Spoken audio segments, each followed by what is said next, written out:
CBS 13 News at 11. Good evening. Thanks for joining us. I'm Beth Jones. Rain is heading our way and it could disrupt some weekend plans. Let's get right to your forecast. Here's CBS 13's Lexi O'Connor. We're actually going to see some sunny skies to start out the week, and I'll have all the details on that coming up. Can't get enough of those sunny skies. I know, we'll take them. That is for sure. Tonight, hours and hours after these early morning fires broke out, you can actually still smell smoke in the air. Good evening, I'm Beth Jones. Foley was kidnapped in 2012 while covering the Syrian uprising. The Islamic State posted a video last week showing his execution, saying it was retaliation for U.S. airstrikes in northern Iraq.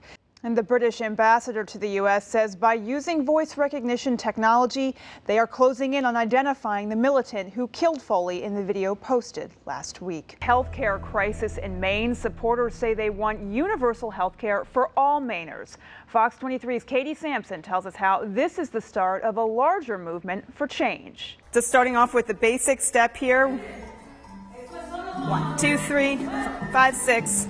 So it's a 3-part step. That's a crossbody and a single turn.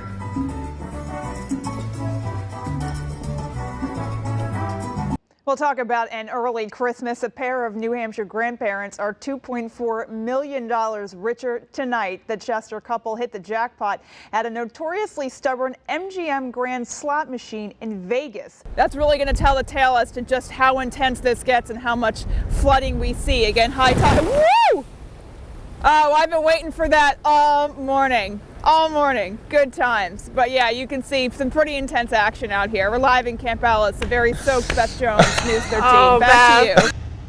I try to keep it together around people, but when I'm home alone, it's horrible. Trevor Mills' mother, Eleanor, was among numerous friends and family members who stood up in court today to ask for justice for her slain son and Renee Sandora. Their convicted killer, Joel Hayden, just feet away.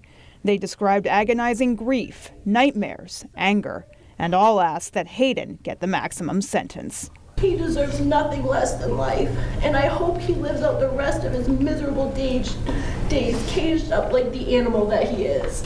The court imposes the following sentence. The judge handed Hayden 2 life sentences, one for each life he took on that day back in July of 2011, when Hayden shot Mills and Sandora outside her home in New Gloucester, a crime for which Judge Mills says Hayden showed no remorse.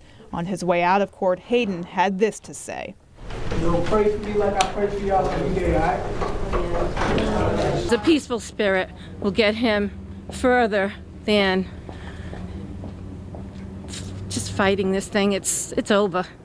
For the parents of Renee Sandora, their focus now is raising their 4 grandchildren, one of whom testified against their father. They say there is no real closure. They will never see their daughter again, nor will her children grow up with their mother. Well, we keep a picture of their mother in all the kids' bedrooms so that they'll know her. And when the time comes, we'll just tell her what happened, tell the kids what happened, and go from there. Today, though, their message was for all those out there who are trapped in the same cycle of abuse that cost their daughter her life. If people can get away from them, far away, that's probably the only thing that will work, because they always come back. In addition to serving life in prison, Joel Hayden has been ordered to pay almost $20,000 to a victim's compensation fund. His attorney tells us they plan to appeal this sentence. In Portland, Beth Jones, News 13. Secretary of Defense Chuck Hagel joined with the entire country today in mourning what he calls the savage execution of journalist James Foley. But he also defended the failed operation earlier this summer that was supposed to bring Foley and the other hostages home, but didn't. This operation, by the way, was a flawless operation, but the hostages were not there. Foley's parents spoke to the media the day the video showing their son's brutal murder was deemed authentic. As they mourn, their thoughts are also with the Americans still in captivity, fellow Americans who at one point found comfort in Foley's unique spirit. There were so many stories the freed hostages have told us about his humor and his love and his just the way to give each other comfort and joy, even in the midst of that horrible situation. We do not make concessions to terrorists. At one point, ISIL demanded more than $100 million for Foley's release. And through the statement they forced Foley to read before his beheading, made it clear that the fate of at least one other journalist, Stephen Sotloff, hinges on the U.S. campaign in Iraq stopping. Today, the Obama administration is taking a hard line on both.